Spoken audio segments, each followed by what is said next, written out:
رب اشرح لي صدري ويسر لي امري واحلل عقدة من لساني يفقهوا قولي اللهم الهمنا رشدنا واعذنا من شرور انفسنا اللهم ارنا الحق حقا وارزقنا اتباعه وارنا الباطل باطلا وارزقنا اجتنابه اللهم وفقنا لما تحب وترضى آمین یا رب العالمین۔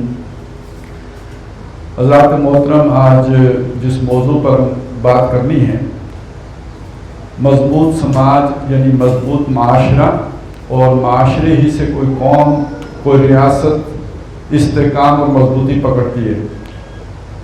تو کسی معاشرے کی کمزوری یا کسی معاشرے کی مضبوطی اور اس کا استحکام، اس کا انحصار اس بات پر ہے کہ خاندانی نظام مضبوط ہو، اس لیے کہ معاشرہ در حقیقت بہت سے خاندانوں کا مجموعہ ہوتا ہے، اور اگر خاندان کمزور ہوں گے تو ان کے درمیان اگر اس میں اتفاق اور اتحاد اور استحکام نہیں ہوگا تو معاشرے کے اندر بھی اتحاد اور اتفاق اور استحکام نہیں پیدا ہو سکتا۔ یہ ایک مانی ہوئی حقیقت ہے اور اس کا انکار کوئی بھی نہیں کر سکتا۔ لیکن اس کے ساتھ ساتھ کچھ چیزیں ایسی ہیں کہ جو بحیثیت مسلمان ہمیں سمجھ آ سکتی ہیں۔ تو جو لوگ وحی الہی پر ایمان نہیں رکھتے، ظاہر ہے یہ حقائق ان پر آشکارا نہیں ہو سکتے۔ یہ حکمت اللہ تبارک و تعالیٰ کی جو اس کے آخری کلام میں سامنے آتی ہے، اس سے منہ موڑ کر یہ چیزیں سیکھی نہیں جا سکتی، اور وہ یہ کہ خاندان کے ادارے کے اندر اللہ نے برکتیں کیا رکھی ہیں، اس کا پتہ تو آپ کو صرف وحی الہی سے لگ سکتا ہے، اس کے بغیر اس کا اندازہ نہیں کیا جا سکتا۔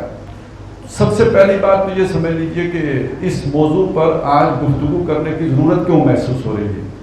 اچھا، یہ صرف ہم ہی اس پر گفتگو نہیں کر رہے، بلکہ یہ کہ مجھے معلوم ہوا ہے کہ، اور بڑی اچھی بات ہے، میں اس کا بہت ہی ستائش کے ساتھ اور ایک قدر کے جذبے کے ساتھ اس کا ذکر کر رہا ہوں کہ ہندوستان میں اس وقت جماعت اسلامی ایک باقاعدہ اس عنوان کے تحت تحریک چلا رہی ہے، مضبوط خاندان مضبوط سماج۔ وہاں پر اس کی ضرورت کیوں محسوس ہوئی ہے، یہاں پر ہم اس کی ضرورت کیوں محسوس کر رہے ہیں؟ تو در حقیقت اس کے مقابل ایک بڑی زوردار تحریک ہے جو اس وقت جاری و ساری ہے، اور وہ تحریک ہے خاندان کے ادارے کو تباہ کرنے کی تحریک، خاندان کے ادارے کو برباد کر دینے کی تحریک، اور یوں سمجھ لیجئے نسل انسانی کو تباہ کر دینے کی تحریک۔ قرآن مجید میں ایک کردار کا ذکر ہوا ہے جو نبی صلی اللہ علیہ وسلم کے دور میں موجود تھا، اور اس کردار کا ذکر یہ کیا گیا ہے کہ وہ باتیں بڑی خوبصورت کرتا ہے اور اپنے سچے ہونے پر اللہ کو گواہ بھی بناتا ہے، لیکن وہ سخت فسادی آدمی ہے۔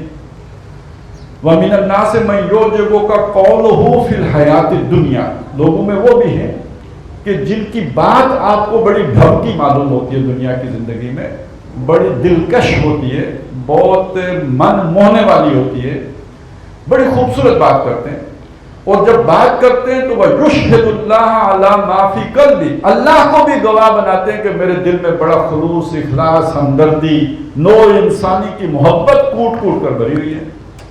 وَهُوَ أَلَدُّ الْخِصَامِ، اور حالت یہ ہوتی ہے، اصلیت یہ ہوتی ہے کہ وہ سب سے زیادہ جھگڑالو شخص اور فساد پر آمادہ شخص ہوتا ہے۔ لہذا وَإِذَا تَوَلَّى، جب وہاں سے اٹھ کے جاتا ہے تو اب سعى فِي الْأَرْضِ لِيُفْسِدَ فِيهَا، وہ زمین میں کوشش کرتا ہے کہ اس میں فساد پھیلائے، وَيُهْلِكُ الْحَرْثَ وَالنَّسْلَ، کھیتی بھی تباہ کرے اور نسل کو بھی تباہ کرے۔ اب نسل کی تباہی کا لفظ آپ بس صرف ذہن میں رکھ لیں، نسل کی تباہی کا ایک مطلب یہ ہو سکتا ہے کہ انسانوں کو ہلاک کرے، قتل کرے، پشتوں کے پشتے لگائے، ظاہر ہے یہ بھی نسل کی تباہی ہے۔ کھیتی اجاڑنا، کھیتی ویران کر دینا، کھیتی کو آگ لگا دینا، کھیتی کو بلڈوز کر دینا، یہ کھیتی کی تباہی ہے۔ اسی طرح نسلوں کو مٹا دینا یعنی ان کو خون میں نہلا دینا، یہ نسل کی تباہی ہے۔ ایک معنی یہ ہے، اور ایک معنی یہ بھی تو ہے نا کہ عادتیں خراب کر دینا، نسلیں بگاڑ دینا، ان کے طور طریقے بگاڑ دینا۔ آخر یہ جتنی قومیں اللہ نے ہلاک کی ہیں، کیوں ہلاک کی؟ وہ بگڑ گئی تھی، ان کے طور طریقے بگڑ گئے تھے، تو اللہ نے انہیں ملیا میٹ کر دیا۔ یہ قرآن مجید میں اللہ نے اس کو صاف کھول کے بتایا ہے، یہ فساد مٹانے کے لیے اللہ نے یہ کام کیا ہے، کیونکہ فساد کا معنی ہی بگاڑ ہے۔ الم تر کیف فعل ربک بعاد ارم ذات العماد التی لم یخلق مثلها فی البلاد وثمود الذین جابوا الصخر بالواد وفرعون ذی الاوتاد۔ ساری قوموں کا ذکر ہو گیا، میں ترجمہ نہیں کر رہا، وقت ہمارے پاس کم ہے۔ وہ جو قومیں ہلاک ہوئی ان کا اللہ نے ذکر کر دیا کہ تم نے دیکھا نہیں کہ ان کو اللہ نے ہلاک کر دیا، کیا کیا اللہ نے ان قوموں کے ساتھ، کیوں کیا؟ اب اس کا ذکر آگے، الذین طغوا فی البلاد، یہ وہ لوگ تھے جنہوں نے شہروں میں طغیانی کی تھی، اپنی حدود سے باہر نکل آئے تھے۔ جو اللہ نے ان کے لیے رستہ مقرر کیا تھا اس کو چھوڑ کے کسی اور پگڈنڈی پہ چل پڑے تھے، بگاڑ پیدا ہو گیا۔ آپ سوچیں، یہ آسمان ہے، اس پہ سورج کا ایک رستہ اللہ نے بنا دیا ہے، سورج اس رستے کو چھوڑ کر کسی اور رستے پر چل پڑے تو فساد پیدا ہوگا یا نہیں ہوگا، بگاڑ ہوگا یا نہیں ہوگا؟ اسی طرح انسانوں کے لیے اللہ نے ایک رستہ بنایا ہے، اگر وہ اس رستے کو چھوڑ دیں گے تو تباہی اور بربادی آئے گی۔ الذین طغوا فی البلاد، تو وہ بلاد میں طغیانی جب ہوئی، فاکثروا فیہا الفساد، ان بستیوں کو انہوں نے بگاڑ سے، فساد سے بھر دیا۔ فصب علیہم ربک صوت عذاب، تو تیرے رب نے ان پر اپنے عذاب کا کوڑا مارا۔ یعنی یہ بربادی اللہ نے ظلمن نہیں کی، یہ بالکل ایک ایسی بات ہو گئی تھی جیسے میرے جسم میں پھوڑا نکل آئے، تو اگر وہ چھوٹا ہوگا تو میں خود مسل دوں گا اسے، وہ پھوڑا مجھے تنگ کرتا ہے، وہ فساد پیدا ہو گیا نا میرے خون میں، فساد خون ہے، اب اس کا حل کروں گا، پھوڑے کو پھاڑوں گا، اور اگر بڑا ہو جائے گا تو ڈاکٹر صاحب کے پاس جا کے نشتر لگواؤں گا اور اسے نکلوا دوں گا۔ یہ انسانیت میں یہ پھوڑے پیدا ہو گئے تھے جن کو اللہ تعالیٰ نے کاٹ کر پھینک دیا۔ اسی چیز کو قرآن مجید میں اور انداز میں بھی بیان کیا کہ ایک تو اللہ تعالیٰ یہ سرجری خود کرتے رہے، اور ایک سرجری وہ ہے جو انسانوں کے ذریعے سے بھی کرواتے رہے، وَلَوْلَا دَفْعُ اللَّهِ النَّاسَ بَعْضَهُمْ بِبَعْضٍ لَفَسَدَتِ الْأَرْضُ، اگر اللہ تعالیٰ بعض لوگوں کے ذریعے سے بعض کو ہٹا نہ دے، دور نہ کر دے، دفع نہ کر دے، زمین میں بگاڑ پیدا ہو جائے۔ اور یہ اس جگہ پہ آیا ہے جہاں حضرت داؤد علیہ السلام کے ہاتھوں جالوت کو قتل کروایا گیا، اور قتل داؤد و جالوت، داؤد نے جالوت کو قتل کر دیا۔ اور اس کے بعد پھر یہ آیت کا یہ حصہ آتا ہے کہ اللہ اگر بعض کے ذریعے سے بعض کو ہٹا نہ دے تو زمین میں فساد پیدا ہو جائے۔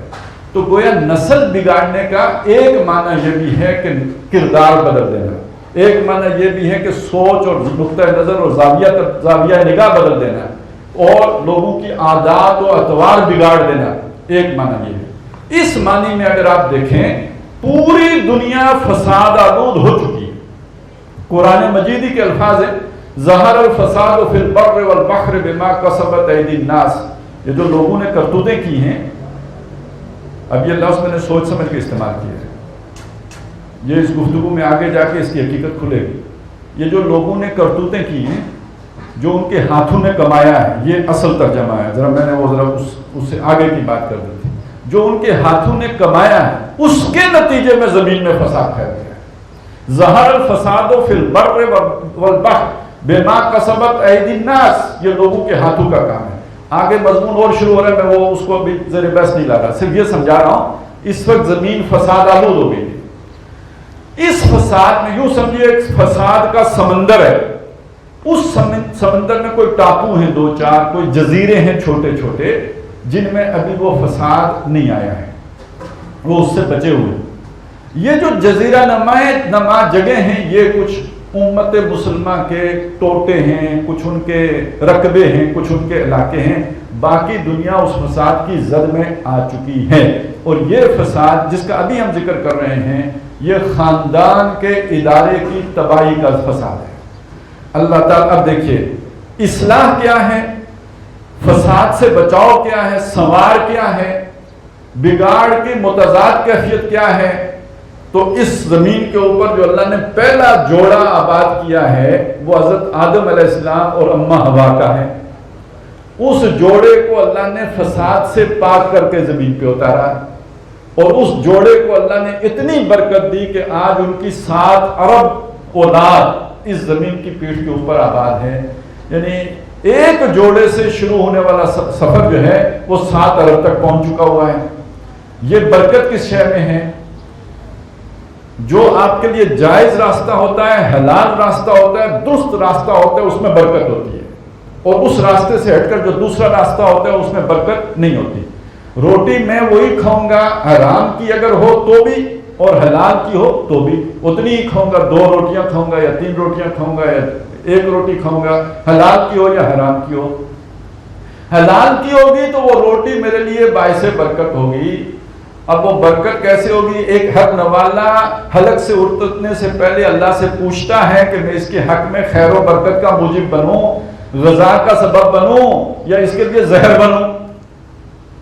تو ایک زہر وہ ہوتا ہے جو فوری بن جاتا ہے، ہم جاتے ہیں دوڑ کے ڈاکٹر صاحب کے پاس کہ فوڈ پوائزننگ ہو گئی، ہم لفظ بھی وہی استعمال کرتے ہیں جو نوالا جانے سے پہلے پوچھتا ہے، فوڈ پوائزننگ ہو گئی۔ ایک سلو پوائزننگ ہوتی ہے، آہستہ آہستہ ہوتی رہتی ہے۔ ایک دن خبر ملتی ہے کہ کینسر ہو گیا، ایک دن خبر ملتی ہے کہ جی آپ کی باڈی میں یہ ایک ایسی شے پیدا ہو گئی ہے جو ناقابل علاج ہو گئی۔ تو فساد تو وہ بھی آہستہ آہستہ پیدا ہو رہا ہوتا ہے، اور وہ وہی لقمہ اندر جانے سے پہلے جو پوچھ کے جاتا ہے تو وہ اسی کا نتیجہ ہے کہ جو پھر اس طرح ظاہر ہو جاتا ہے۔ تو کہنے کا مطلب یہ تھا کہ یہ جائز راستے پہ چلیں گے تو خیر و برکت ہے، غلط راستے پہ چلیں گے تو تباہی، بربادی، فساد، بگاڑ ہے۔ اللہ تعالیٰ نے خاندان کے ادارے کے اندر جو برکت کا معاملہ رکھا ہے اس کی ایک بنیاد یہ ہے کہ 2 افراد میں جو معاہدہ ہوتا ہے، یعنی ظاہر خاندان کا ادارہ 2 مخالف جنسوں سے وجود میں آتا ہے، ایک فرد جو ہے وہ مذکر، دوسرا مؤنث، ایک نر ایک مادہ، ایک عورت ایک مرد، ان کا کانٹریکٹ ہوتا ہے تو خاندان کا ادارہ وجود میں آتا ہے۔ اور دنیا کے اوپر جو پہلا رشتہ قائم ہوا وہ انہی 2 کا ہے، مرد اور عورت کا رشتہ ہی ہے جو پہلا رشتہ ہے، میاں بیوی کا رشتہ ہے جو زمین کے اوپر پہلا رشتہ بنا ہے۔ اس میں اللہ نے اس معاہدے کو جس چیز کے ساتھ لازم کیا ہے وہ نکاح کا معاملہ ہے کہ یہ باقاعدہ ایک اعلان کر کے سب کو معلوم ہو یہ عورت اور یہ مرد آج سے میاں اور بیوی ہیں، اور یہ اپنے درمیان ان کا ایک تعلق زن و شو قائم ہو سکتا ہے، اس معاہدے کے تحت ہوگا۔ یہ دنیا میں جتنے بھی معاہدے ہیں، ہمارا اسلامی طریقہ ہے، اگر کسی کا عیسائی طریقہ بھی ہو، کسی کا یہودی طریقہ بھی ہو، کسی کا ہندو طریقہ بھی ہو، ہم اس معاہدے کو سمجھیں گے کہ کم از کم بنیادی برکت کا باعث تو وہ بن جاتا ہے۔ فی زمانہ ایک نئی ریت آئی ہے جو پہلے دنیا میں نہیں تھی، اور اگر تھی تو کسی کونے خطرے میں تھی۔ وہ ریت یہ ہے کہ ایسا کوئی معاہدہ کرنے کی ضرورت ہی نہیں، سرے سے ضرورت نہیں، نکاح کا مسئلہ نہیں ہے، وہ پھیرے ڈالنے کی بھی ضرورت نہیں ہے، کوئی اور طریقہ اختیار کرنے کی، چرچ میں جا کے بھی کچھ کہنے کی ضرورت نہیں ہے۔ بغیر نکاح کیے، بغیر کانٹریکٹ کیے، بغیر آپس میں کوئی معاہدہ کیے، آپ وہ والا تعلق جو میاں بیوی آپس میں قائم کر سکتے ہیں وہ بغیر کسی معاہدے کے بھی کر سکتے ہو۔ اب اس کے لیے جو بھی فلسفے گڑے گئے وہ ایک علیحدہ مضمون ہے، میں اس میں نہیں جانا چاہتا۔ میں اس وقت آپ کو سامنے یہ بات رکھتا ہوں، اور یہ بات ایسا نہیں ہے کہ کوئی گلی کوچوں کی بات ہے، ایسا نہیں ہے کوئی لوفر لفنگوں کی بات ہے۔ یہ دنیا کا جو مہذب ترین سمجھا جانے والا ملک ہے، اس کے صدر نے آج سے کوئی 25 سال پہلے یہ بات کہی تھی۔ اب مجھے یاد نہیں ہے کہ کتنے سالوں کے بعد، میرا خیال ہے وہ سال گزر چکے ہیں جو اس نے اندازہ مقرر کیا تھا، کہ اتنے سالوں کے بعد ہمارے معاشرے کی اکثریت ان بچوں پر مشتمل ہوگی جو ان جوڑوں سے پیدا ہوئے ہوں گے جنہوں نے آپس میں کوئی معاہدہ نہیں کیا ہوگا، born without any wedlock، آپس میں کسی بندھن میں بندھے بغیر جنہوں نے بچے پیدا کیے ہوں گے، اس معاشرے کی اکثریت ان بچوں پر مشتمل ہوگی۔ اب اس میں بگاڑ آپ کہیں گے کیا ہے؟ بچہ تو وہ بھی بچہ ہے، بچہ یہ بھی بچہ ہے۔ اچھا میں ایک بات اور واضح کر دوں، یہ اس نے کیا کہا؟ born without any wedlock۔ اس کا ایک مطلب میں دوسری چیز بھی آپ کے سامنے رکھتا ہوں، کسی کا wedlock تو کسی اور کے ساتھ ہے، بچہ کسی اور کا پیدا کر رہا ہے، وہ شمار میں نہیں آ رہے، ان کو شمار نہیں کیا جا رہا۔ یہ معلوم بچے جن کے باپ کا پتہ ہی نہیں کون ہے، جو کسی کے ساتھ شادی کے بندھن میں بندھا ہوا ہے اور بچہ کسی اور کا پیدا کر رہا ہے، یہ اس تعداد کے بغیر ہی یہ اکثریت میں ہو جائیں گے۔ تو وہ بھی اگر شامل کر لیں تو بس وہی ہوں گے، الا ماشاء اللہ۔ وہ تو پھر کوئی استثناءات ہوں گے جو بچ جائیں گے، باقی اکثریت نہیں، عظیم اکثریت پھر وہی ہو جائے گی۔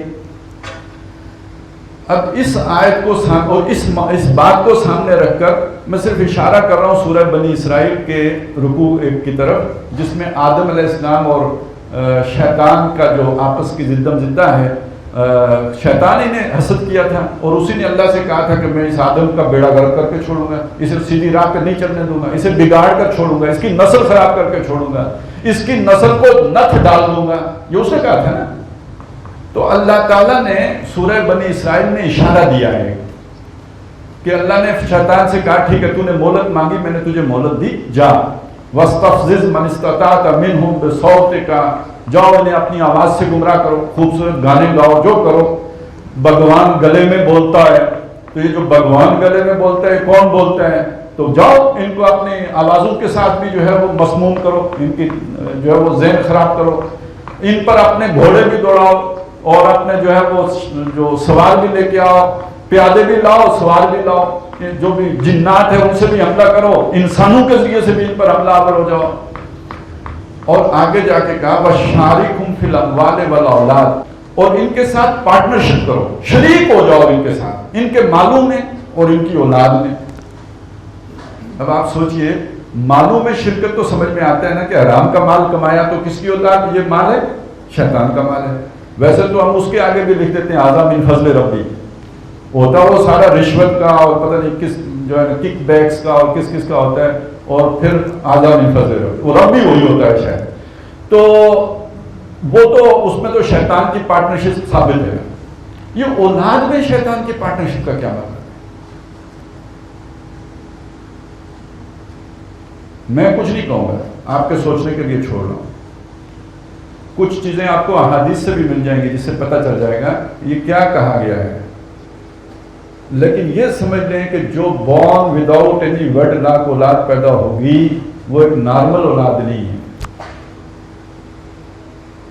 وہ خیر و برکت کا موجب نوع انسانی کے لیے نہیں ہو سکتی۔ زمین میں فساد پھیلانے والے یہی لوگ ہوتے ہیں، ان کی کوئی رگ فالتو ہوتی ہے اور وہ رگ شیطان کی رگ ہے۔ میں نے ایک استعارہ استعمال کر کے آپ کو بات سمجھائی ہے، باقی آپ غور کریں گے تو اور حقائق آپ پر منکشف ہوں گے۔ تاریخ انسانی کے سب سے نیک ترین شخصیت ہیں حضرت عیسیٰ علیہ السلام، ذاتی حیثیت میں زہد و تقویٰ حضرت عیسیٰ علیہ السلام سے بڑھ کر کسی کا نہیں، اور ان کی پیدائش باپ کے بھی بغیر ہے۔ اور سب سے فسادی انسان دجال آئے گا، اس دجال کو قتل کرنے کے لیے اللہ تعالیٰ مقابلے میں جس سب سے بڑی شخصیت کو لے کے آئیں گے وہ حضرت مسیح علیہ السلام کی شخصیت ہے۔ سمجھ میں آ گیا یہ جو میں نے تقابل آپ کے سامنے رکھا ہے؟ نیکی کی بنیاد، راست بازی کی بنیاد یہ اس بیج سے پڑتی ہے جو گھر میں رکھا جاتا ہے، اور شر کی بنیاد اور فساد کی بنیاد وہیں سے پڑتی ہے جو ناجائز طریقے سے رکھا جاتا ہے۔ ایک شیطان کی اولاد بنتی ہے، دوسرے رحمان کے بندے بنتے ہیں، اور آخری ٹکراؤ بھی اسی کے درمیان ہے۔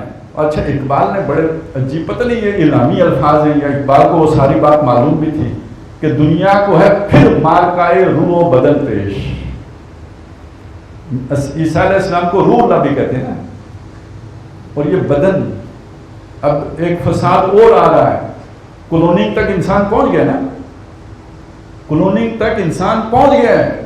اب کہتے ہیں کہ کلوننگ سے اگلی بات یہ ہے کہ آپ ڈی این اے میں جا کے انجینئرنگ کر کے آپ کے اندر جو نیکی کا مادہ ہے یا جو نیکی کے آپ کے جو بھی ایکٹیویٹ کرنے والی اللہ تعالیٰ نے اندر جو مادے رکھے ہیں ان کو ہٹا دو، انجینئرنگ ہے نا، وہ ریموو کر دو۔ جیسے آپ نے تبدیل کر لیے ہیں بیج اور ان کی جو ہے ایٹریبیوٹس بدل لیے ہیں، اب فصلیں اتنی زیادہ ہونا شروع ہو گئی ہیں۔ اچھا جلدی جلدی ٹماٹر خراب بھی نہیں ہوتے، یہ ساری انجینئرنگ جا کے کہاں کی گئی ہے؟ ڈی این اے میں کی گئی ہے۔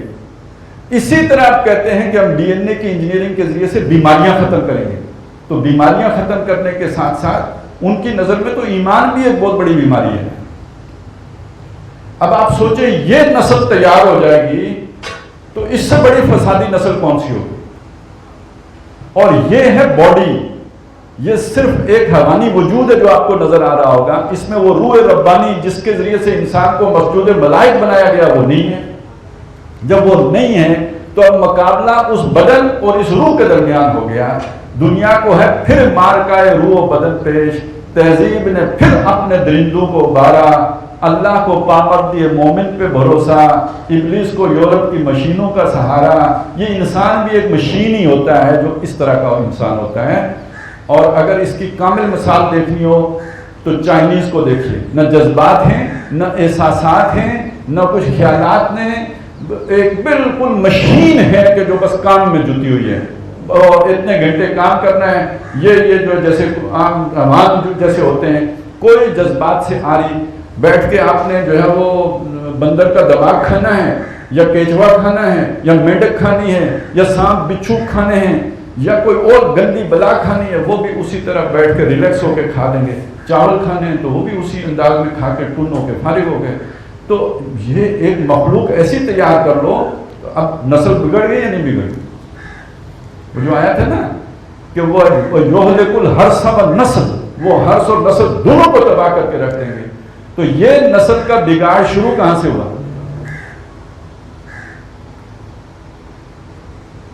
اس میں بہت سی باتیں کرنے کی ہیں, میں بڑی مشکل سے روک کے تھام کے بیٹھا ہوا ہوں.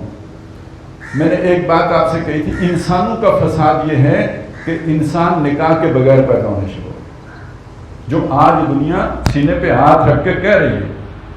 اور قرآن مجید نے بہت سی جگہوں پہ اس کے اشارے کیے ہیں.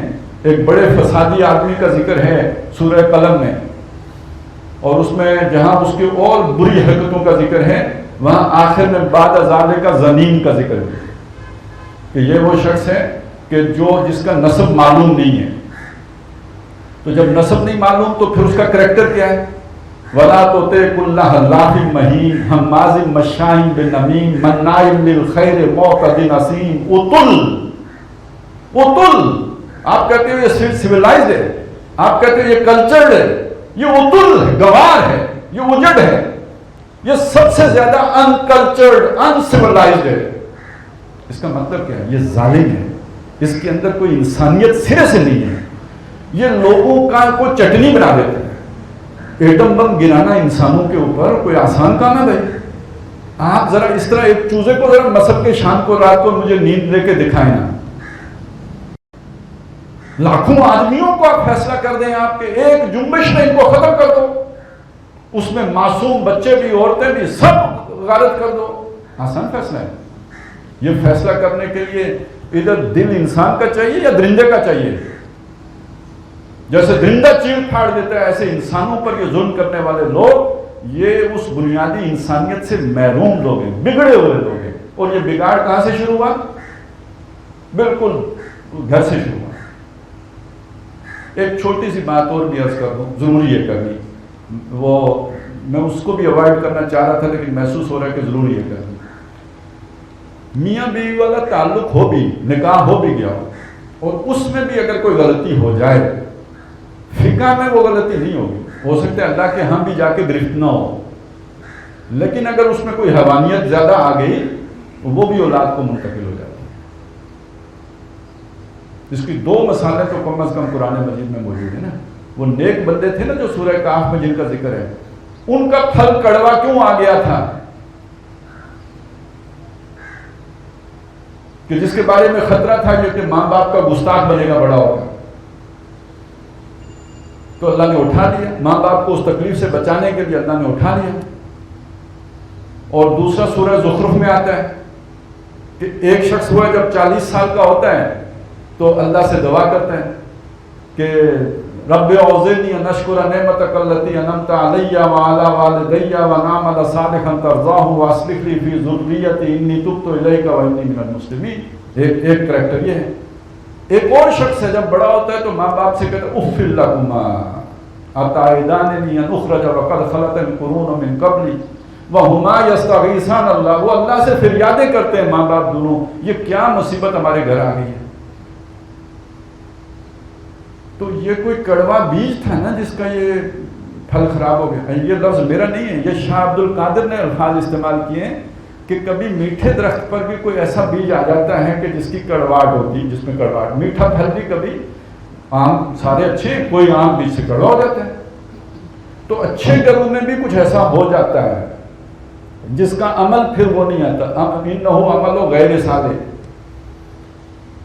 تو ان مسالوں کو سامنے رکھ کر اس عمل کا جو نتائج ہیں اس کو سامنے رکھیں، اور جہاں پہ سارا کام ہی شیطانی ہو تو در حقیقت یہ نسل انسانی کی کھیتی برباد کرنا ہے، تباہ کرنا ہے، فساد آلود کرنا ہے۔ اور میرے خیال میں جو احادیث میں آیا نا کہ آخری زمانے میں خبث عام ہو جائے گا، تو لوگوں نے اس سے جو مراد لیے وہ بھی ٹھیک ہے، لیکن اصل میں اس کا نتیجہ مراد ہے کہ حرامی بہت زیادہ ہو جائیں گے۔ مراد تو یہ لیکن زنا عام ہو جائے گا تو وہ تو ہوگا ہی، لیکن اس کا ایک نتیجہ بھی تو نکلے گا نا، اس کا نتیجہ وہی ہے born without any wedlock۔ تو جو نتیجہ ہے تو اصل میں تو خرابی پھر اس سے پیدا ہوگی نا۔ اور قرآن نے کہا بھی ہے کہ وَلَا تَقْرَبُوا الزِّنَا، اس کے قریب نہ جاؤ، إِنَّهُ فَاحِشَةً وَسَاءَ سَبِيلًا، سبیل کسی منزل پر لے جانے کے لیے ہوتی ہے، یہ رستہ بڑی بری منزل تک پہنچاتا ہے۔ رستہ برا ہے مطلب کیا ہے؟ منزل بری ہوگی۔ اب اس کا دوسرے معاشی فساد سے، سیاسی فساد سے، سماجی فساد سے کیا تعلق ہے اس کو سمجھ لیجئے کہ جب انسان کا یہاں یہ بگاڑ پیدا ہو گیا، شخصیتی کردار ہی تباہ کن آ گیا، تو اب ایسے لوگ جب معاشرے میں آ کے متحرک ہوتے ہیں تو معاشرے میں اقدار ہی الٹی سیٹ کر دیتے ہیں۔ یہ دنیا میں جتنی بھی تباہیاں آئی ہیں نا، جن بڑے بڑے لوگوں نے ان کے پھر لیڈر بنے، جعل اکابرہا مجرمیہا، جو ان کے بڑے مجرم تھے وہی ان کے بڑے ہو گئے، اوپر چڑھ گئے۔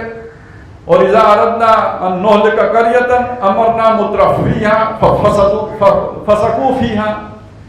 تو یہ اللہ کا اصول ہے کہ جب بڑے بڑے لوگ، اس طرح کے لوگ بڑے بڑے لوگ بن جائیں تو وہ معاشرے کی اقدار کو تباہ کر دیتے ہیں، برباد کر دیتے ہیں، پھر پورے معاشرے میں فساد آ جاتا ہے، اور پھر اللہ اس پوری سوسائٹی کی جڑ کاٹ دیتا ہے۔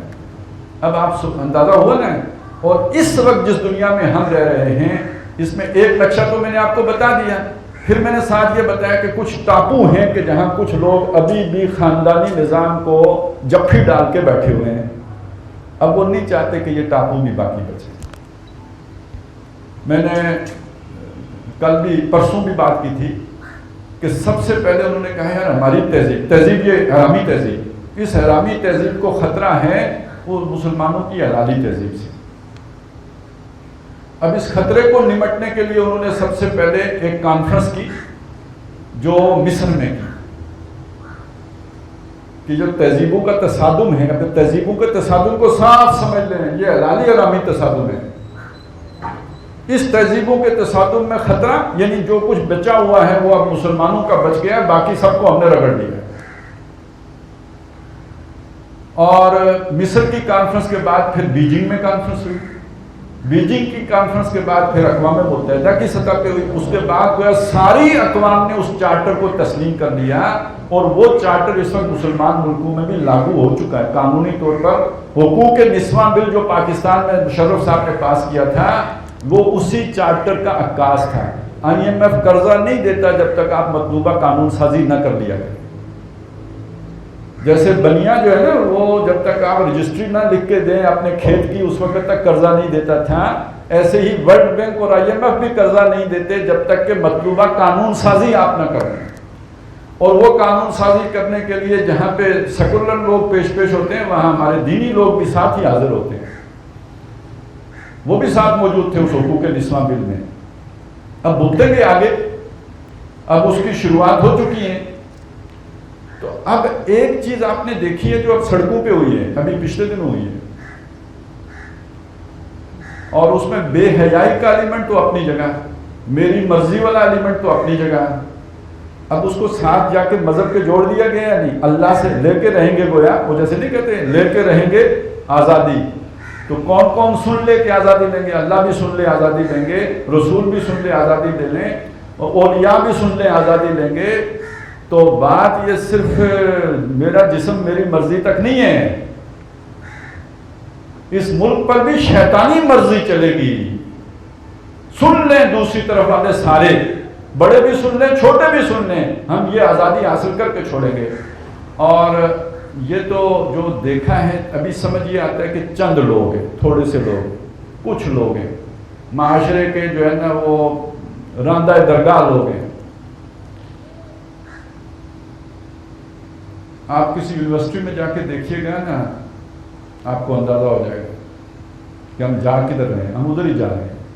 وہ جو سڑک پہ آپ کو جھلکیاں نظر آئی ہیں وہ بہت تھوڑی ہیں، یونیورسٹیوں میں اس سے بڑی تباہی آپ کو نظر آئے. آپ کی یونیورسٹیوں میں سب سے تیزی سے پھیلنے والا عقیدہ دہریت ہے، اسلام نہیں ہے. دہریت سب سے تیزی سے پھیل رہی ہے، اور بے حیائی کا تو کہنا ہی کیا ہے. کوئی بچاؤ تو بچاؤ، نہیں تو وہاں تو یعنی وہ الفاظ یعنی اس کی نقشہ کشی کرنے کے لیے الفاظ بھی استعمال کرنے کا دل نہیں کرتا، جو کچھ کہ آپ کو بالکل ایک طائرانہ نگاہ میں نظر آ جائے گا. تو اب آپ سوچئے کہ یہ بگاڑ کہاں تک آ چکا ہے. ہم تو سوچ رہے ہیں، ہمیں نہیں پتا ہے. جو جگانے کی کوشش کرتے رہے ان کی بات ہم نے سنی ہی نہیں ہے. اور اس بگاڑ کا نتیجہ کیا نکلنا ہے؟ اس بگاڑ کے پیچھے ہے کون سی طاقتیں؟ سب سے پہلی بات یہ سمجھ لیجیے کہ اماں حوا اور بابا آدم، ان کو سب سے پہلے کس طاقت نے ورگلایا تھا؟ شیطان تھا. اس کام کا نتیجہ کیا نکلا تھا؟ جو کوئی کام بھی تھا، پھل کھایا تھا یا کچھ کیا تھا، نتیجہ کیا نکلا تھا وہ تو قرآن نے بیان کیا نا. ان کے کپڑے اتر گئے تھے، ان پر ان کی شرمگاہیں آشکارا ہو گئی تھی. اس سے پہلے نہیں معلوم تھا، معلوم ہو گیا. تو ان کے اندر بھی جو پہلا وار اس نے کرنے کی کوشش کی تھی وہ بے حیائی کا وار ہی تھا. اسی لیے انہوں نے پھر جنت کے پتوں سے اپنے بدن جو ہے وہ ڈھانپنے کی کوشش کی تھی. آج اسے فلاسفائز کیا گیا. پہلے ادوار میں اس کو ریلیجیس کیا جاتا تھا. دیکھیں سب سے نیک بندہ کون ہے؟ نیکی کا ایک تصور ہے نا، جو ننگا ہے. عربوں میں بھی تھا، جو ننگا طواف کرتا ہے اس کو زیادہ ثواب ہوتا ہے. اور ہمارے ابھی پچھلے زمانے تک بھی رہا ہے، بلکہ ابھی بھی ہوگا جاہل لوگوں میں، کہ یہ تو اتنے نیک ہیں کہ کپڑے ہی نہیں پہنتے. تو شیطان نے عریانیت کو نیکی کا لبادہ لے کے آیا تھا. اب جب انسان نیکی سے اس نے بالکل آزاد کر دیا، نسل ہی اپنی تیار کر لی جس کو نیکی کی پرواہ ہی نہیں ہے، تو اب اس نے اسے فلاسفائز کیا ہے، ریشنلائز کیا ہے. اب اسے عقلیت کا جامہ پہنایا ہے. اب ایک جو اصل وہ لباس التقویٰ تھا وہ تو اتر گیا، پہلے ہی اتر گیا. لیکن یہ جو لباس تھا جو زینت کے لیے تھا، یہ لباس بھی اس نے اتارا ایک عقلی دلیل دے کے کہ انسان تو پیدا ننگا ہوتا ہے. تو یہ تو تہذیب کا جبر ہے نا. یہ تہذیب کا جبر ہے کہ ہم کپڑے پہن لیتے ہیں. شروع میں سردی کی وجہ سے پہننا شروع کیے، تو پھر آہستہ آہستہ عادت ہو گئی، تو عادت میں اتنے پکے ہو گئے. وگرنہ فطری لباس تو وہی ہے کہ جس چمڑی میں اللہ نے پیدا کیا ہے. تو فطرت کے قریب زندگی بسر کرنی چاہیے، یعنی کپڑوں کے بغیر زندگی بسر کرنی چاہیے. آپ اتنے نیچرل زندگی بسر کر رہے ہیں، باقی ساری چیزوں میں ان نیچرل. کھانا پینا، رہنا سہنا، چلنا پھرنا سب غیر فطری، یہاں تک کہ آپس کے تعلقات بھی غیر فطری. لیکن یہاں آ کے فطرت یاد آ جاتی ہے شیطان کو. اور شیطان ہمیں براہ راست تو خطاب نہیں کرتا، اپنے جو بھی اس کے حواری ہوتے ہیں ان کے ذریعے سے کرتے ہیں. یہ جو بڑے خوبصورت قسم کی انگریزی لکھتے ہیں، اعلیٰ اردو ادب تخلیق کرتے ہیں، تو یہ سارا اعلیٰ اردو ادب یا انگلش لٹریچر، اس کے پیچھے مشورہ کس کا شامل ہوتا ہے؟ زخرف القول. یہ زخرف القول کون وحی کرتا ہے؟ كَذَلِكَ جَعَلْنَا لِكُلِّ نَبِيٍّ عَدُوًّا شَيَاطِينَ الْجِنِّ وَالْإِنسِ يُوحِي بَعْضُهُمْ إِلَىٰ بَعْضٍ زُخْرُفَ الْقَوْلِ. جو سنہری باتیں، چکنی چکڑی باتیں، يُعْجِبُ الْقَوْلِ، وہ جو میں نے پہلے آپ کو سنایا، دل میں پیوست ہونے والی باتیں، یہ کون سکھاتا ہے؟ يُوحِي بَعْضُهُمْ إِلَىٰ بَعْضٍ. وہ شیاطین جن ان شیاطین انس کی طرف وحی کرتے ہیں. یہ دھوکے کا ملمہ کیا ہوا کی ہوئی باتیں، جس اب دیکھیں نا، ملمہ کی ہوئی بات کا مطلب کیا ہے؟ روشن خیال. خوبصورت لفظ ہے یا برا لفظ ہے؟ بہترین لفظ ہے، اعلیٰ لفظ ہے، شاندار لفظ ہے، سنہری لفظ ہے. اس کے پیچھے کانسیپٹ بے حیائی کا ہے. یہ دھوکہ ہے. زخرف القول غرورا، دھوکے والا ہوگا. لفظ بڑا شاندار لے کے آئیں گے، پیچھے کانسپٹ بہت گندا ہوگا. شوگر کوٹ کر کے لے کے آئیں گے. بے حیائی کے لیے لفظ بولڈ لے کے آئیں گے، اور باسٹرڈ کے لیے لفظ born without any word log لے کے آئیں گے. یہ کون سکھا رہا ہے؟ یہ غیر سے مضامین کہاں سے آ رہے ہیں؟ قرآن نے بتایا ہے کہ یہ شیاطین وحی کر رہے ہیں ان چھوٹے شیطانوں کی طرف.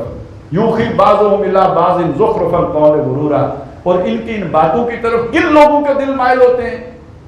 لتصغى الیہم افئدۃ الذین لا یؤمنون بالآخرہ، تاکہ ان کی طرف مائل ہو جائیں ان لوگوں کے دل جو آخرت پر ایمان نہیں رکھتے. اور آج کس کے دل میں آخرت کا ایمان ہے؟ لہذا وہ ہم کہتے ہیں بڑی اچھی بات کی ہے انہوں نے، بڑی دل لگتی بات کی ہے اور بڑی پوائنٹ پر مبنی، استدلال بہت اچھا ہے. آپ نہیں مانتے تو آئیں، اسے ریشنلی جو ہے رد کریں. اس کا بات بڑی وزنی ہے جو وہ خاتون کر رہی تھی یا وہ خواتین کر رہی تھی یا ان کے ساتھ آئے ہوئے ان کے جو بھی دیوس تھے جو وہ باتیں کر رہے تھے. باتیں تو ساری اچھی تھی.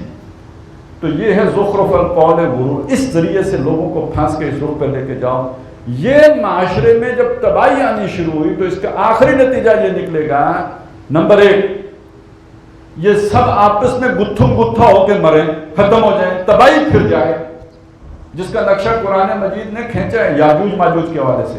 وَتَرَكْنَا بَعْضَهُمْ يَوْمَئِذٍ يَمُوجُ فِي بَعْضٍ، ہم چھوڑ دیں گے پھر ان کو، وہ ایک دوسرے میں موج مازی کریں گے، گتھم گتھا ہوں گے، بھڑ جائیں گے، لڑ پڑیں گے آپس میں، اور ہم مداخلت نہیں کریں. اس فساد کا ایک انجام یہ ہے. یہاں سے یہ بھی اشارہ ہے کہ یہ یاجوج ماجوج یہی نسل نہ ہو.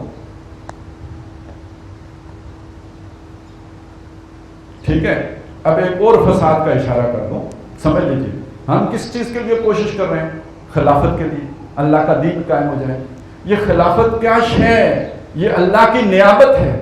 اللہ کی نیابت کرنے کے لیے ہمارے پاس کوئی اللہ سے پیغام رسانی کا ریسیپینٹ ہونا چاہیے یا نہیں؟ تو سورہ نور میں وعدہ کیا گیا خلافت کا. سورہ نور جیسی ہی ایک اور صورت ہے سورہ احزاب. ایک جیسی صورتیں ہیں، تھوڑے فاصلے پر ہیں لیکن یہ کہ مضامین ایک جیسے ہیں. ترتیب نزولی میں 1 سال کا فرق ہے دونوں میں، اور دونوں میں نبی صلی اللہ علیہ وسلم کی گھریلو زندگی کے معاملات کو زیر بحث لایا گیا ہے اور منافقین کی شرارتوں کا ذکر کیا گیا ہے. اب ایک صورت کا نام رکھا نور، دوسری کا رکھا احزاب. نور والی صورت میں ایک طرف استخلاف فی الارض کا وعدہ کیا، ساتھ ہی نور علی نور کی بات کی، اور اس رکوع کے آخر میں فرمایا وَمَن لَمْ يَجْعَلِ اللَّهُ لَهُ نُورًا فَمَا لَهُ مِن نُور. جس کے لیے اللہ نے ادھر نور نہ رکھا ہو اس کے لیے خارجی نور کوئی فائدہ نہیں دیتا. رسالت کے نور سے بھی وہ استفادہ نہیں کر سکتا. وَتَرَكَهُمْ فِي ظُلُمَاتٍ لَا يُبْصِرُونَ. اندر روشنی، ان آنکھوں میں روشنی نہ ہو تو سورج نکلنے کا کیا فائدہ؟ یہ اندر والی روشنی ختم ہو جائے تو قرآن سے بھی ہدایت نہیں مل سکتی. مختصر یہ بات ہے. تو سورہ احزاب میں کیا بات فرمائی کہ ایک امانت تھی، ہم نے پہاڑوں کے آگے رکھی، زمین کے آگے رکھی، آسمانوں کے آگے رکھی، سب نے اٹھانے سے انکار کر دیا. اب یہاں اٹھانے سے انکار اللہ کے سامنے تو نہیں کر سکتے، مطلب یہ کہ اٹھا سکتے نہیں، پوٹینشیل نہیں تھا ان کا، ان کی طاقت نہیں تھی کہ اسے اٹھائیں. وَحَمَلَهَا الْإِنسَانُ، انسان نے اٹھا دی، یعنی انسان کا پوٹینشیل تھا کہ اسے اٹھا سکتا ہے. إِنَّهُ كَانَ ظَلُومًا جَهُولًا. وہ امانت اٹھانے سے پہلے انسان ظالم بھی تھا، جاہل بھی تھا. ظالم بھی تھا، کانا ظلومًا جہولا. امانت اٹھا کے وہ اصل انسان بنا اور مسجود ملائک ہوا ہے. یہ امانت وہ روح ربانی ہے جو انسان کے اندر پھونکی گئی ہے. وَنَفَخْتُ فِيهِ مِن رُوحِي فَقَعُوا لَهُ سَاجِدِينَ. اس روح ربانی کی بنیاد پر وہ مسجود ملائک ہوا اور اس روح ربانی کی بنیاد پر وہ خلافت کا حقدار ہوا.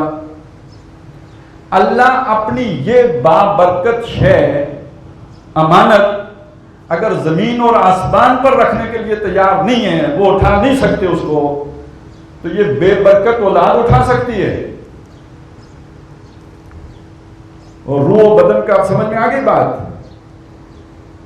تو اس کا مطلب کیا ہوا شیطان کا پروگرام یا پلان یہ ہے کہ انسانی وہ پیدا کر دو جن کے اندر وہ روح نہ ہو، تو خلافت کہاں سے آئے گی؟ یہ چھوٹا سا پلان تو نہیں ہے۔ اب خلافت کیا شے ہے؟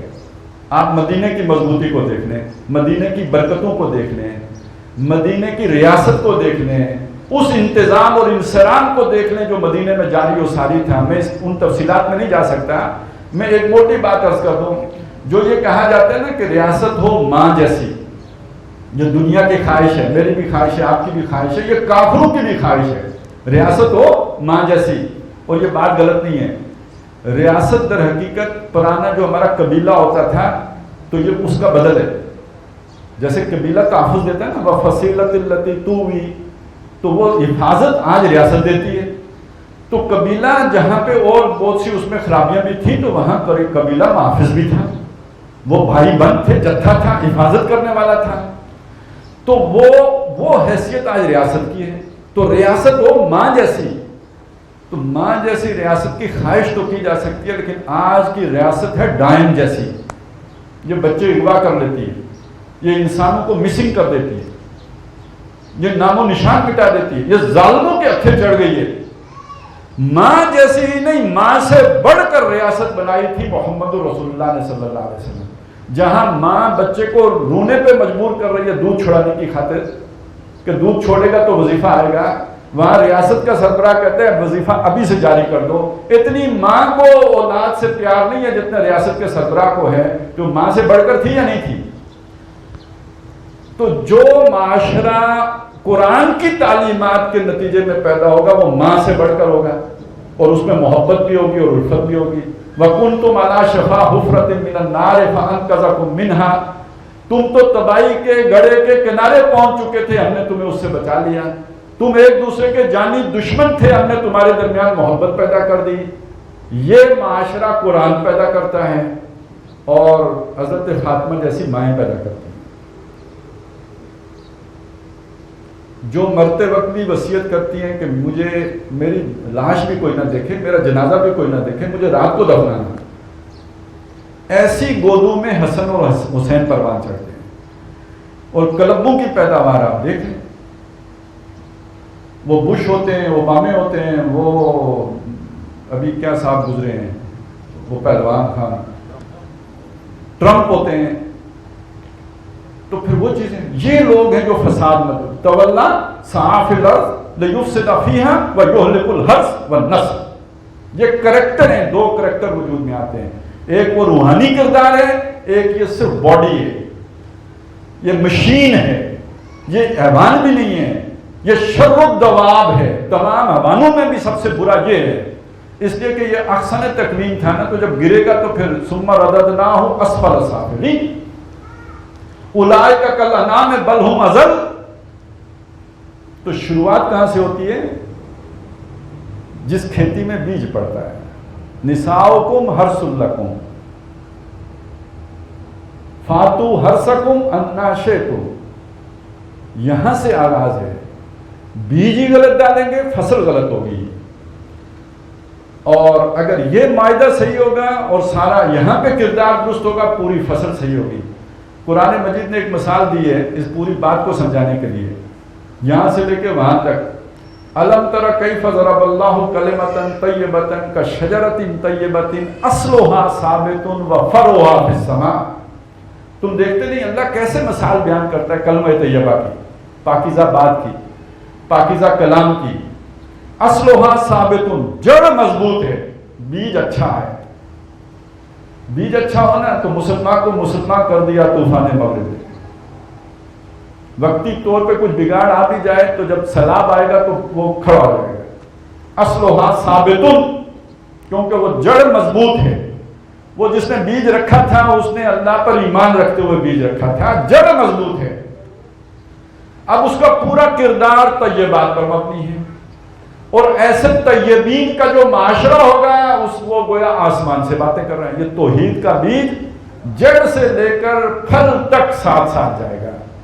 اصلھا ثابت وفرعھا فی السماء، اور یہ اس کو مضبوطی حاصل ہوگی، اسے کوئی اکھاڑ نہیں سکتا، اسے احزاب نہیں اکھاڑ سکتے، اسے دوام ہے، اس لیے کہ اس کی جڑ انسانی فطرت کے اندر ہے۔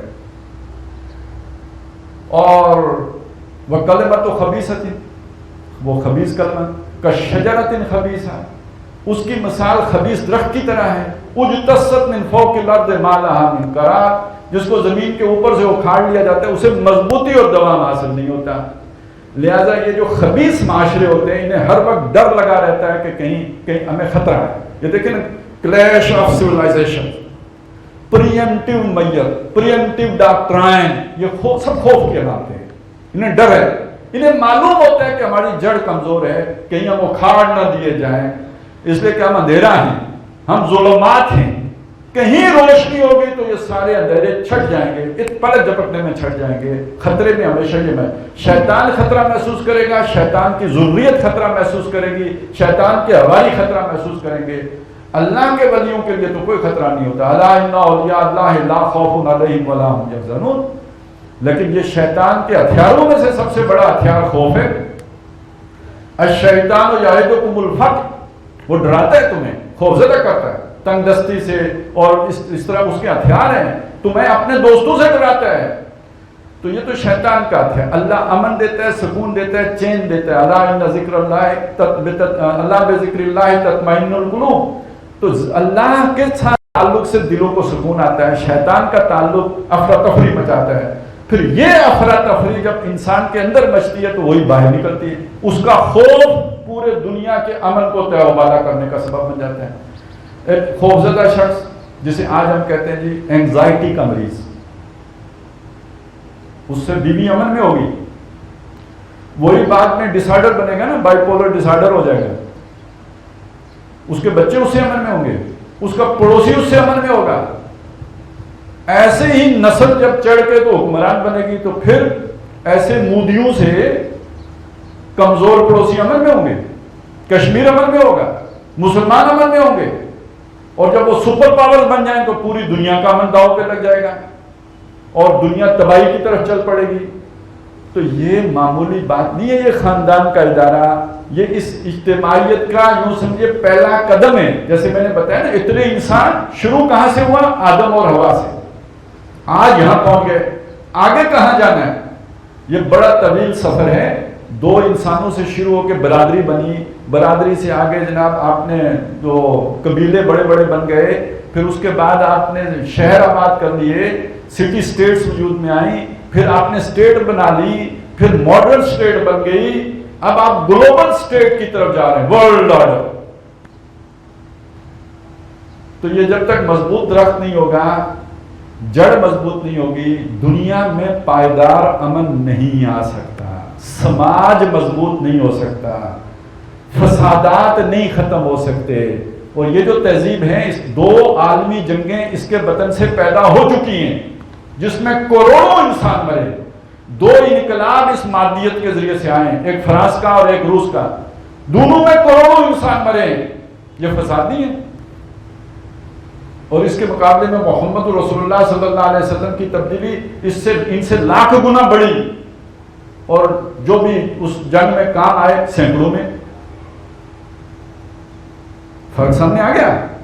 یہ ہوتی ہے معاشرے کو مضبوطی دینے والی چیز۔ وہ جو ادارہ مضبوط ہوگا خاندان کا، پوری سوسائٹی مضبوط ہوگی، اور وہ خاندان کا ادارہ اگر کمزور ہوگا، پورا معاشرہ نہیں، پوری دنیا کمزوری سے دوچار ہو جائے گی، نسل انسانی داؤ پہ لگ جائے گی۔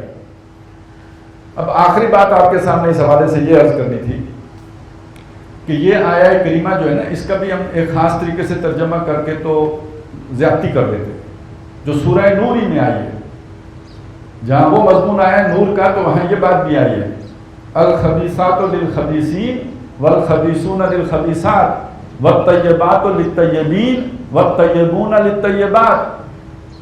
بات سمجھنی اس کی بھی بڑی ضروری ہے۔ ہم اس کا ترجمہ عام طور پہ یہی کرتے ہیں، ہم نے امتحانوں میں بھی یہی لکھا ہے، ذرا پڑھا وہی تھا تو لکھا بھی وہی ہے کہ برے مرد ہیں، بری عورتیں ہیں برے مردوں کے لیے، اور برے مرد ہیں بری عورتوں کے لیے، یا کسی نے گندا کر دیا، گندی عورتیں ہیں گندے مردوں کے لیے۔ یہاں مردوں عورتوں کا نام لے کے ذکر نہیں کیا گیا ہے۔ الطیبات، الخبیثات، طیبین، خبیثین، اس کے ساتھ